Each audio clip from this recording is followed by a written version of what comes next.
continuation ng ating video from Palapala to Dasma. Ngayon, lagpas na tayo ng bayan ng Dasma at i-attack natin ang Aguinaldo Highway sa tapat mismo ng Salitran. So guys, ito yung new look ng Salitran.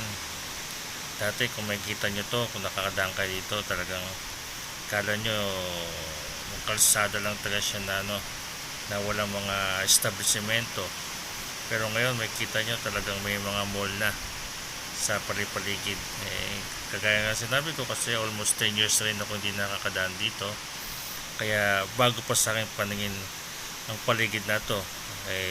Lalo na ngayon, padapit hapon pa ang pagdaan ko, kaya medyo hindi rin ako ikot masyado kasi nga gabi ang ating pagbabiyahe.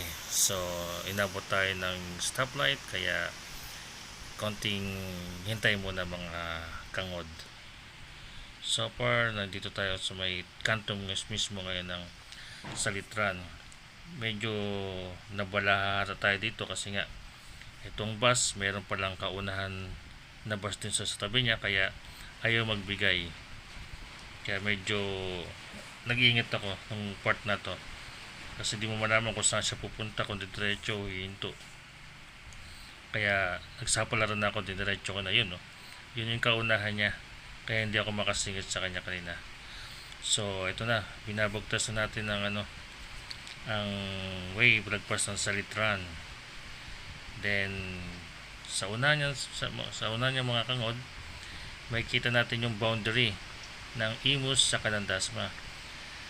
Kagandahan dito sa Dasma, lahat ng boundary niya may mga landmark. Kaya kung kayo'y magagawi nga dito sa lugar na ito, tagang mapaisip ka kung ano kaya yan, ano kayang arko yung nakalagay dyan. Yun yung landmark ng kada boundary ng Dasma. Meron silang nilagay na mga arko both side, kaliwa at saka sa kanan. Madadaan na natin siya mamaya. Unahan ko lang muna itong bus na ito. So guys, yan na. Ito na yung sinasabi ko sa inyo na malapit na tayo dun sa arko ng bayan ng Imus. So diretso lang tayo, ha. Watch lang kayo, watch lang. Medyo malaylay pa pala yata. Ayan, medyo maliwanag pa siya, kaya naitutuloy ko pa yung takbo. Maya didilim na dyan. O yan, ito na ang boundary ng Imus at saka ng Dasmariñas, yung arco na yan. Both side po meron ganyan, kaya kung may kita niya pag pupunta kayo dito, lahat ng boundary ng Dasmariñas meron silang landmark na ganyan. Kaya at least meron kayong idea na ngayon, diga? So paano guys, diretso natin tong biyahe natin. Samahan nyo ulit ako. Let's go!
guys, so yun, nakita nyo na po yung tinahak natin, no?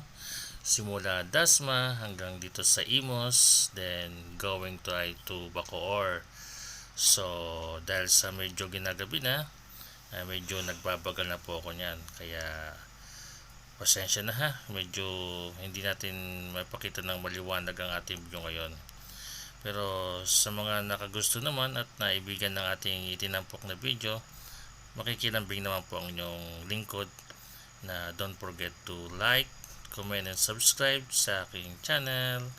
Then kung sakaling meron kayong gustong ipalabas natin sa mga susunod na video ko, mag-comment lang po kayo dito sa comment section para pag nabasa ko, pipilitin ko na sa abot na aking makakaya na ipalabas kung ano yung nire-request nyo regarding do sa lugar ha, dito sa Cavite lang.